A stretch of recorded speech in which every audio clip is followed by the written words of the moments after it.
হাইকোর্টে ধাক্কা খেল রাজ্য সরকার। ধর্ষক সঞ্জয়ের ফাঁসি আটকালো আদালত। নির্যাতিতার পরিবারের দাবি, তদন্তে গড়িমসি কেন? কলকাতা হাইকোর্টে বড়সড় ধাক্কা খেল রাজ্য সরকার। হাসপাতালে মহিলা চিকিৎসককে ধর্ষণ ও হত্যার ঘটনায় অভিযুক্ত সঞ্জয় রায়ের ফাঁসির আবেদন খারিজ করে দিল আদালত। তবে কি রেহাই পাচ্ছে ধর্ষক? এই প্রশ্নই উঠে আসছে নির্যাতিতার পরিবারের তরফে। সিবিআই এই মামলার তদন্ত করছে, তাই আদালত স্পষ্ট জানিয়ে দিল, শুধুমাত্র রাজ্য সরকারের আবেদনে ফাঁসির রায় দেওয়া সম্ভব নয়। আদালত বলেছে, নির্যাতিতার পরিবার, সিবিআই বা অভিযুক্ত নিজে আবেদন না করলেও এই ফাঁসির আবেদন গ্রহণযোগ্য নয়। এদিকে নির্যাতিতার বাবা মা সুপ্রিম কোর্টে পুনর্তদন্তের দাবি জানান। তাদের আশঙ্কা, এই নৃশংস অপরাধের পেছনে আরও কেউ জড়িত। কিন্তু শীর্ষ আদালত তাৎক্ষণিক শুনানি নাকচ করে দিয়েছে।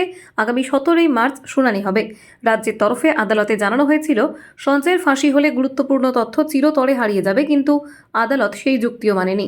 এখন প্রশ্ন হচ্ছে, সঞ্জয়ের ফাঁসির আবেদন কেন খারিজ হলো? নির্যাতিতার পরিবার কি আদেও বিচার পাবে? তদন্ত কোনো গড়িমসি হচ্ছে না তো?